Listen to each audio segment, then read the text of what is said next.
বন্ধুরা, আজকের ক্লাসে আমরা খুব সহজ একটা টপিক নিয়ে আলোচনা করব, ভর ত্রুটি আর বন্ধন শক্তি নিয়ে। তো ভর ত্রুটি আর বন্ধন শক্তি এই টপিকগুলো সহজ হলেও এগুলো থেকেও কিন্তু আমাদের সিকিউ কোশ্চেন এসে থাকে। আর অনেকেই এখানে দুর্ভাগ্যবশত নাম্বার তুলতে পারে না, জাস্ট প্রপার কয়েকটা জিনিস না জানার কারণে। তো ভর ত্রুটি বা মাস ডিফেক্ট জিনিসটা কি সেটা বোঝানোর আগে আমি একটা অ্যানিমেশনের মাধ্যমে শুরু করতে চাচ্ছি। এখানে দেখতে পাচ্ছ কি, এখানে একটা হিলিয়াম নিউক্লিয়াস রয়েছে। হিলিয়াম নিউক্লিয়াসটার ভর কত দেওয়া আছে? 4.00260 AMU। AMUটা কি জিনিস? AMU হচ্ছে অ্যাটমিক মাস ইউনিট। এটা বেসিক্যালি ভরেরই একটা একক। 1 AMU কত ভরের সমান? 1.66 ইন্টু 10⁻⁻27 কেজি ভরের সমান। তো এখানে আমরা হিলিয়াম নিউক্লিয়াসে কী কী থাকে আমরা জানি। দুইটা প্রোটন থাকে, দুইটা নিউট্রন থাকে। সো দুইটা প্রোটন আর নিউট্রনের সমন্বয়ে যে গঠিত নিউক্লিয়াসটা, এই নিউক্লিয়াসটার ভর দেখতে পাচ্ছি AMU-তে দেওয়া আছে। এটা চাইলেই কেজিতে কনভার্ট করে নেওয়া যাবে এই সংখ্যা দিয়ে, গুণ দিয়ে। তো এই ভরটাকে আমরা যদি একটু আলাদা করে দেখি, মানে আমাদের যে গঠনকারী উপাদান কে দুইটা প্রোটন আর দুইটা নিউট্রন হিলিয়াম নিউক্লিয়াসের, এই দুইটা প্রোটন আর দুইটা নিউট্রনের যদি আলাদা আলাদা করে ভরগুলো আমরা হিসাব করে যোগ করি, তাহলে একটা মজার ব্যাপার আমরা দেখতে পাই। সেটা কি? সেটা হচ্ছে 4.03298 AMU আসতে আমরা দেখি। এটার মিনিংটা কি একটু দেখো তো। একই সংখ্যক একই জিনিস একসাথে যখন গঠিত অবস্থায় আছে তখন তার ভরের মান একরকম, তুলনামূলক ছোট একটা মান। আর যখন তাদেরকে আলাদা আলাদা ভর মাপা হয়েছে তখন তার ভরের মানটা তুলনামূলক একটু বেশি মান। সো এই যে পার্থক্যটা, এটা একটু অদ্ভুত না? যে আসলে একসাথে থাকলে কেন আলটিমেটলি কম, আলাদা হয়ে থাকলে কেন আলটিমেটলি বেশি। সো এই জিনিসটা নিয়েই বলতে গেলে আজকে আমাদের ক্লাসে এক্সপ্লেনেশন হবে আর থিওরিটিক্যাল ম্যাথমেটিক্যাল আলোচনাগুলো আমরা করব। এই যে ভরের একটা তারতম্য আমরা দেখতে পাচ্ছি গঠিত অবস্থায় আবার বিচ্ছিন্ন অবস্থায়, এই ভরের তারতম্যটাকেই আমাদের কাছে আমরা ভর ত্রুটি হিসেবে সংজ্ঞায়িত করি। আমরা দেখি বিচ্ছিন্ন অবস্থায় গঠনকারী উপাদানগুলোর ভর যদি আমরা আলাদা করে যোগ করি তাহলে ভরের মানটা তুলনামূলক বেশি হয়। আর গঠিত অবস্থায় একই সংখ্যক জিনিসকে যদি আমরা ভর আকারে মাপি তাহলে ভরের মানটা তুলনামূলক কম হয়। তাহলে ভর ত্রুটির সংজ্ঞা যদি দিতে চাই, সংজ্ঞাটা এরকম হবে: কোনো স্থায়ী নিউক্লিয়াসের ভর তার গঠনকারী উপাদানসমূহের ভরের যোগফল অপেক্ষা কিছুটা কম হতে দেখা যায়, ভরের এই পার্থক্যকে ভর ত্রুটি বলা হয়। সো এই কনসেপ্টটা যদি তোমাদের মাথায় থাকে, এই সংজ্ঞাটা কিন্তু আর মুখস্থ করার জিনিস না, এটা কিন্তু নিজেরাই আমরা বলে দিতে পারবো যে আসলে ঘটনাটা কী। তো এই যে ভর ত্রুটিটা দেখা যাচ্ছে, ভর ত্রুটির একটা ভ্যালু কিন্তু আমরা চাইলে হিসাব করতে পারি। ভ্যালুটা কত হবে? জাস্ট সিম্পলি এই দুটি জিনিসের বিয়োগফল, রাইট? সো আমরা সূত্র আকারে যদি লিখি তাহলে ভর ত্রুটিকে আমরা লিখতে পারি ডেল এম দিয়ে প্রকাশ করি। সো ডেল এম হচ্ছে আমার ভর ত্রুটিটাকে প্রকাশ করবে। Del M equal to Z MP. Z কি? আমরা পরমাণুর যে নিউক্লিয়াসের প্রকাশ আমরা শিখে এসেছি অলরেডি, এইভাবে প্রকাশ করে, রাইট? উপরে এ, নিচে জেড। সো এটা আসলে কি বোঝাচ্ছে? এটা আসলে বোঝাচ্ছে পারমাণবিক সংখ্যা, রাইট? সো পারমাণবিক সংখ্যা আর প্রোটন সংখ্যা, এই দুটো জিনিস কি অ্যাকচুয়ালি একই জিনিস, রাইট? সো এইটা বেসিক্যালি বোঝাচ্ছে প্রোটন সংখ্যা, আর এমপি দিয়ে বোঝানো হচ্ছে প্রোটনের ভর, একটি প্রোটনের ভর। তার মানে প্রোটন সংখ্যাকে গুণ দিলে আমরা কি দিয়ে? প্রোটনের ভর দিয়ে। তাহলে আমরা পেয়ে যাব প্রোটন থেকে মোট ভর কতটুকু। আর এন দিয়ে কি বোঝাচ্ছে? এন দিয়ে বোঝানো হচ্ছে নিউট্রন সংখ্যা। এন আবার কিভাবে পাওয়া যায়? এন এর একটা ফর্মুলা আমরা শিখেছি, ভর সংখ্যা থেকে যদি আমরা পারমাণবিক সংখ্যাটাকে বাদ দিয়ে দিই তাহলেই কিন্তু এন বা নিউট্রন সংখ্যাকে আমরা পাবো। সো আমাদের এন দিয়ে বোঝানো হচ্ছে নিউট্রন সংখ্যা, আর এম এন দিয়ে বোঝাচ্ছে প্রতিটি নিউট্রনের ভর। তার মানে নিউট্রন সংখ্যাকে আমরা গুণ দিলাম প্রতিটি নিউট্রনের ভর দ্বারা, গুণ করলে কি পাবো? নিউট্রন থেকে পাওয়া ভর। তাহলে এই যে সবুজ কালারের অংশ দিয়ে যেই অংশটুকু প্রকাশ করা হয়েছে, এটা আসলে এই জিনিসটা, রাইট? সো আমাদের আলাদা অবস্থায় গঠনকারী উপাদানগুলোর ভর যদি মাপা হয় নিউক্লিয়াসের, তাহলে মোট ভর যেটা পাবো সেটা হচ্ছে এই সবুজ কালারের অংশটা দিয়ে প্রকাশ করা হয়েছে। আর ব্লু কালারের যে ক্যাপিটাল এম দিয়ে প্রকাশ করা হয়েছে সেটা কি? সেটা হচ্ছে গঠিত অবস্থায় নিউক্লিয়াসটার ভর, দ্যাট মিনস এই ভরটা। সো আমাদের এই ভরটা থেকে এই ভরের মানটা যদি বিয়োগ করি তাহলেই আসলে পেয়ে যাব ভর ত্রুটির ভ্যালু, যেটা ডেল এম দিয়ে প্রকাশ করা হয়। সো আমরা জাস্ট পরের লাইনে কি করলাম? এই নিউট্রন সংখ্যাটা কি ভাঙিয়ে লিখলাম এ মাইনাস জেড, কারণ আমাদের মৌলের প্রতীক সাধারণত এরকমভাবে দেওয়া থাকবে, যে আমাদের এরকমভাবে দেওয়া থাকবে অ্যালুমিনিয়াম, ধরো এখানে 27, এখানে 13, সো এরকমভাবে দেওয়া থাকবে। সো আমাদের এরকমভাবে দেওয়া থাকলে আমরা যেন এই জেড আর a মাইনাস জেড এগুলো বের করে ফেলতে পারি। সো অনেকেই ভাবতে পারো আমাদের তাহলে এখানে কী কীভাবে ম্যাথ আসতে পারে, কী কীভাবে মুখস্থ করতে হতে পারে জিনিসটা। এমপি এমএন এগুলো তো একটা প্রোটনের ভর একটা নিউট্রনের ভর, এগুলো বেসিক্যালি আমাদের মুখস্থ রাখাই উচিত, বাট তোমরা অনেকেই অনেক ক্ষেত্রে ভুলে যেতে পারো প্রোটনের ভর কত, নিউট্রনের ভর কত। সো এই প্রোটনের ভর নিউট্রনের ভর এটার জন্য আমি তোমাদের জাস্ট একটা জিনিস ফলো করতে বলবো, সেটা হচ্ছে তোমরা ক্যালকুলেটরের ব্যাক পার্টে যদি আসো, ক্যালকুলেটরের পেছনে সবারই এরকম একটা জিনিস থাকে। এখানে দেখো ধ্রুবক 1, ধ্রুবক 2, ধ্রুবক 1 বোঝাচ্ছে এমপি, ধ্রুবক 2 বোঝাচ্ছে এমএন। সো আমরা কিন্তু ক্যালকুলেটারে শিফট চাপ দিয়ে 7 চাপ দিয়ে তারপরে 01 ক্লিক করলে এমপি চলে আসবে, ইকুয়াল চাপ দিলে আমরা এমপি এর ভ্যালু পেয়ে যাব কেজি এককে। আবার শিফট চাপ দিয়ে 7 চাপ দেওয়ার পরে 02 চাপ দিলে কিন্তু আমার এমএন চলে আসবে, আমরা ইকুয়াল চাপ দিলে পেয়ে যাব ভর এমএন এর কেজিতে, অর্থাৎ নিউটনের ভর আমরা কেজিতে পেয়ে যাব। সো আমরা তাহলে প্রত্যেক জিনিসের পরিচয় জেনে গেলাম, প্রোটন সংখ্যা, নিউট্রন সংখ্যা, ভর সংখ্যা, এমপি এমএন দিয়ে কী বোঝানো হচ্ছে, আর এগুলো মুখস্থ না রাখতে পারলে ভুলে গেলে আমরা ক্যালকুলেটর থেকে যে বের করতে পারি সেটাও বলে দিলাম।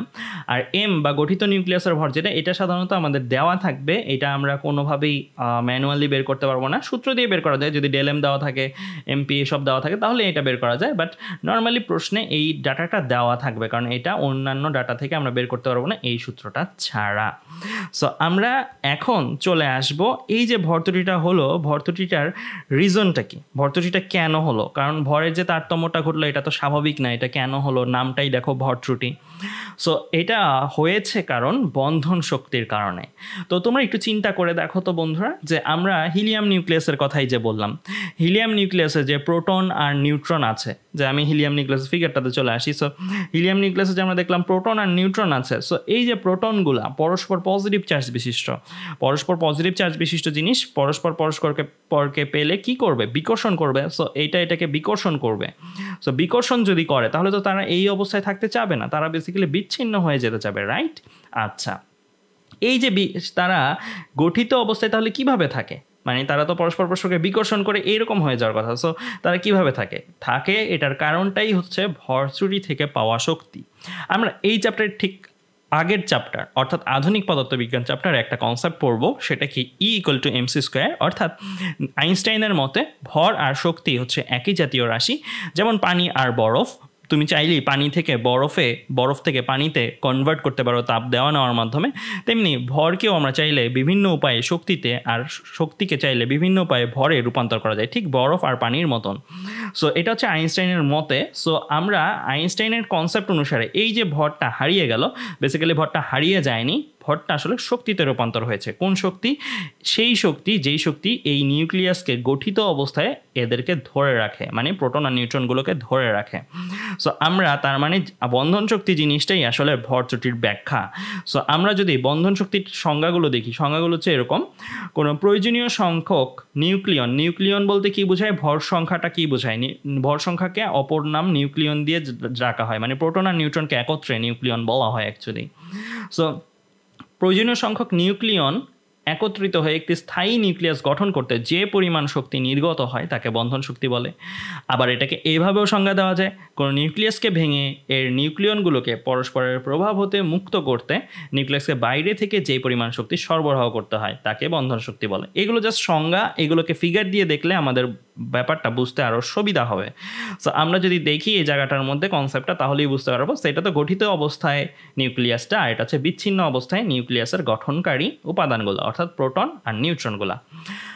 আমরা বন্ধন শক্তি ক্ষেত্রে কি বলেছি, যে যেই পরিমাণের ভর আসলে হারিয়ে যায় বা ত্রুটিপ্রাপ্ত বা পার্থক্য সূচক ভর যেটা, সেটাই আসলে শক্তিতে রূপান্তর হয়। আর ভর শক্তিতে রূপান্তর সূচক ফর্মুলা আমরা পড়েছি E=mc²। সো এটাই হচ্ছে ই বা এনার্জি, বন্ধন শক্তি, বাইন্ডিং এনার্জি লিখলাম তাই। আর এখানে B×E না, কিন্তু এটা বাইন্ডিং এনার্জি, একটা টার্মকেই এইভাবে লেখা হয়েছে। আর ∆m এটা হচ্ছে ভরচুরিটা, আর c² মানে আলোর বেগ শূন্যস্থানে কত, 3 × 10⁸ মিটার/সেকেন্ড, এটাই আমরা ব্যবহার করি সাধারণত।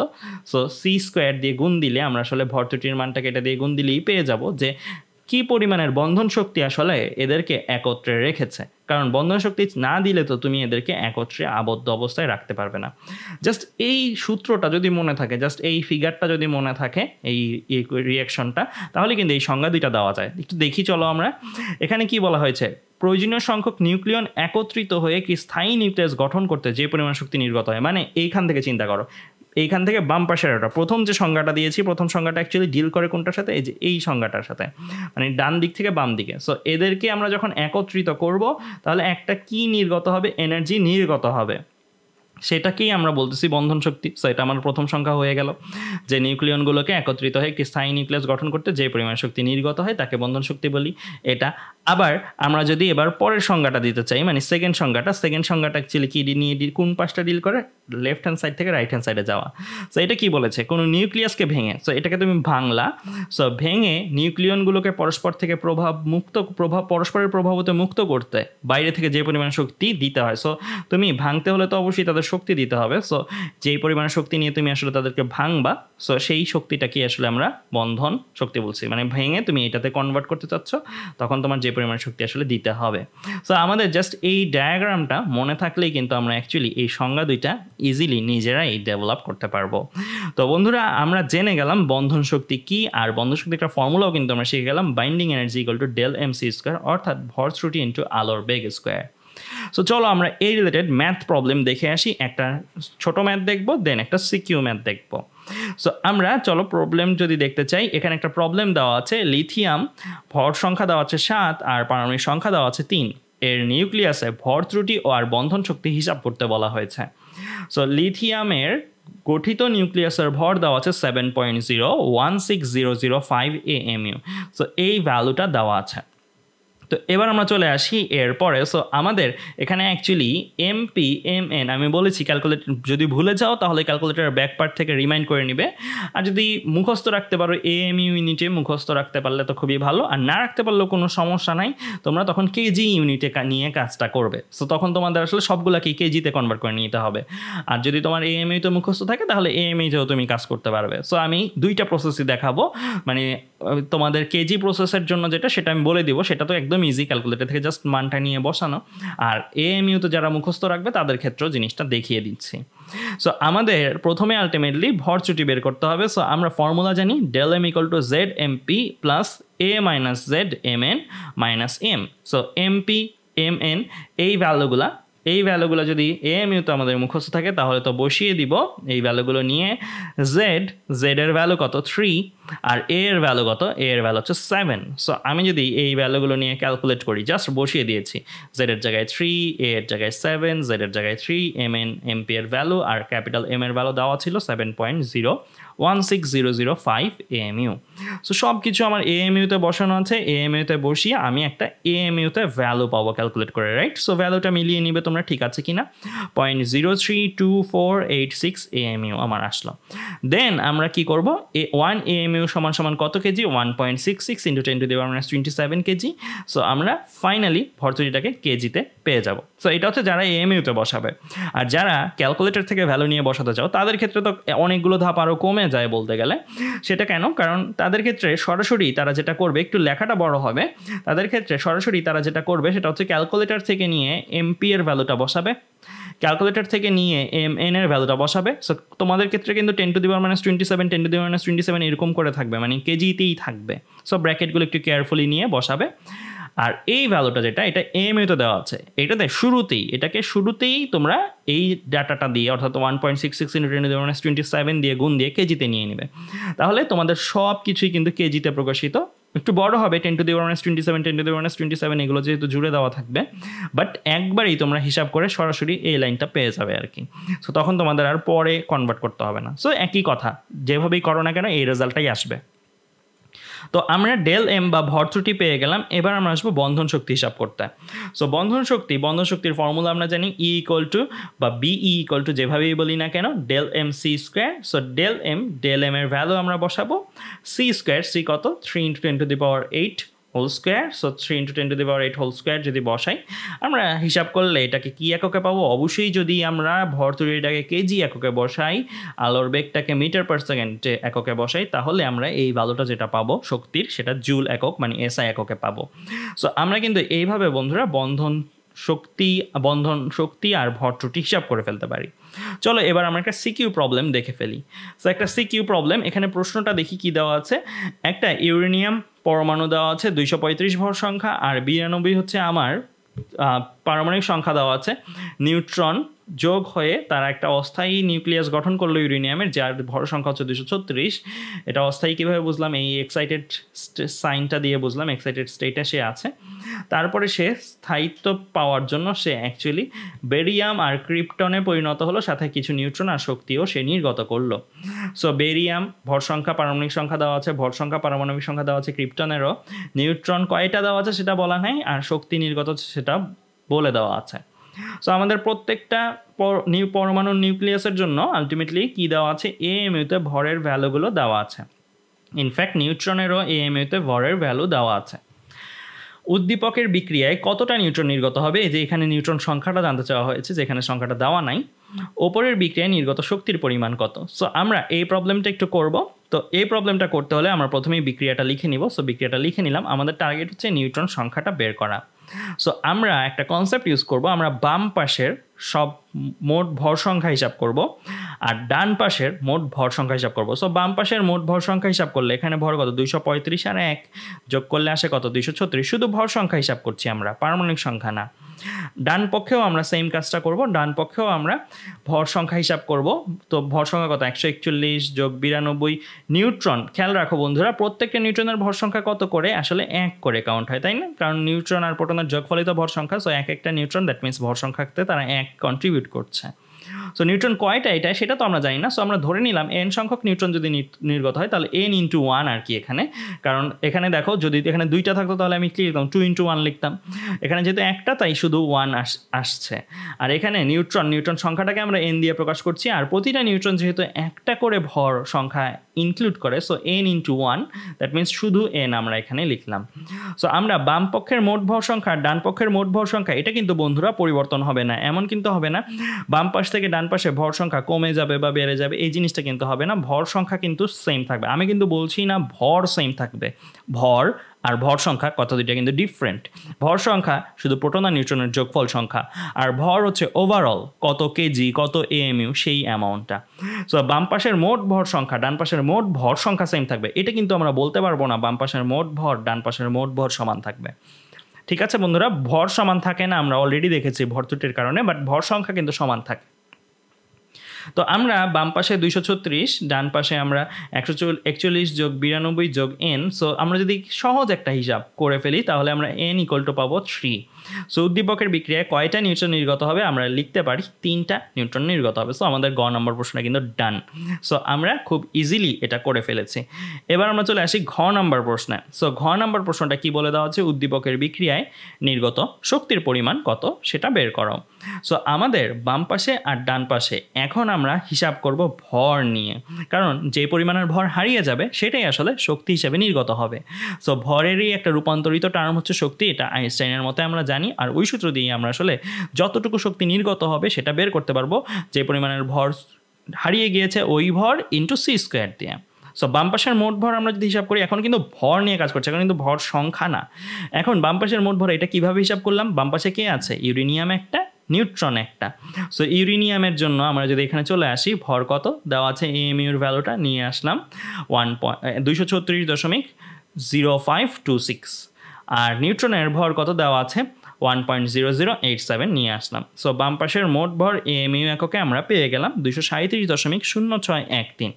এবার আসবো ডান পাশের মোট ভর আমরা হিসাব করব। সো ডান পক্ষের মোট ভর যদি আমরা দেখি, এখানে কে কে আছে? বেরিয়াম আছে, ক্রিপ্টন আছে, 3টে নিউট্রন আছে।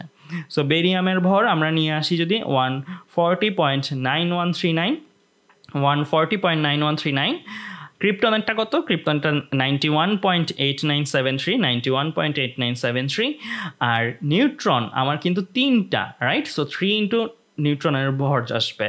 সো আমার নিউট্রনের প্রতিটার ভর কত 1.0087, তাই তিনটা যেহেতু তাই 3 × 1.0087। সো এই যে ভ্যালুগুলো আসলো এই ভ্যালুগুলো যদি আমরা যোগ করি তাহলে আমরা পেয়ে যাব 235.8373 AMU। সো আমার চলে আসলো বন্ধুরা ডান পাশের মোট ভর। দেখো বন্ধুরা দুই পাশে কিন্তু ভরের মধ্যে একটা তারতম্য রয়েছে, কোন পাশে ভর বেশি বাম পাশে, কোন পাশে ভর কম ডান পাশে। স্বাভাবিক এটাই কিন্তু হওয়া উচিত ছিল, কারণ ডান পাশে কিছুটা ভর কমে গিয়েছে, ওই ভরটা গেল কই, ওই ভরটাই তো আসলে শক্তি হিসেবে রূপান্তরিত হয়েছে। সো বাম পাশ থেকে ডান পাশে কিছুটা ভর কম, হারানো ভরটা গেল কই, শক্তিতে রূপান্তর হয়েছে। সো আমরা অ্যাকচুয়ালি প্রথমে বের করব ভরের তারতম্যটা কত। সো আমরা ভরের তারতম্য যদি দেখি তাহলে আমরা কিন্তু আগে ভর ত্রুটি পড়েছি আর এখানে ভরের তারতম্য বলছি। সো এটা কিন্তু ভর ত্রুটি হিসেবে এক্স্যাক্টলি আমি বলতে পারবো না, কারণ আগেরটা ছিল একটা নিউক্লিয়াসের জন্যই আলাদা অবস্থায় ভর আর গঠিত অবস্থায় ভর, সেটা হচ্ছে ভর ত্রুটি। আর এখানে একটা রিয়াকশন, এই নিউক্লিয়ার রিয়াকশনের ডান পাশ আর বাম পাশের ভরের তারতম্যতাই আমরা কথাটা উচ্চারণ করছি, যদিও একই সাইন দিয়ে প্রকাশ করছি। সো ডেল এম আমরা হিসাব করব ডান পাশের মোট ভর বিয়োগ বাম পাশের মোট ভর। সো আমরা যদি বাম পাশের মোট ভর বিয়োগ ডান পাশের মোট ভর মানে বড় থেকে ছোট বিয়োগ করবো আর কি, কারণ আমরা তো নেগেটিভ অ্যান্সার চাবো না এখানে। সো বিয়োগ করলাম, বিয়োগ করে আমার আসলো কত 1.224 AMU। এটাকে আমরা কেজিতে নিয়ে নিব, এটা AMUতে আছে, আমরা জানি 1 AMU সমান 1.66 × 10⁻27 কেজি। সো গুণ করলে আমার কেজি এককে চলে আসবে 2.032 × 10⁻27 কেজি। সো আমরা এখন উদ্দীপকের বিক্রিয়ায় নির্গত শক্তির পরিমাণ আমরা যদি বের করি তাহলে ভর তারতম্য যে ঘটেছে সেই কেজিতে ভ্যালুটা বসাবো আর সি এর ভ্যালুটা আমরা 3 × 10⁻8 হোল স্কোয়ার বসাবো। সো আমরা যদি জিনিসটা হিসাব করি তাহলে আমার আসছে কত 1.83 × 10⁻10 জুল। অর্থাৎ এই পাশ থেকে এই বিক্রিয়াটা যখন সংগঠিত হয়েছে তখন কী পরিমাণের শক্তি নির্গত হয়েছে সেটা আমরা বের করে ফেলতে পারি। 1.83 × 10⁻10 জুল পরিমাণের শক্তি নির্গত হয়েছে। তো বন্ধুরা আজকে এ পর্যন্তই, ধন্যবাদ সবাইকে।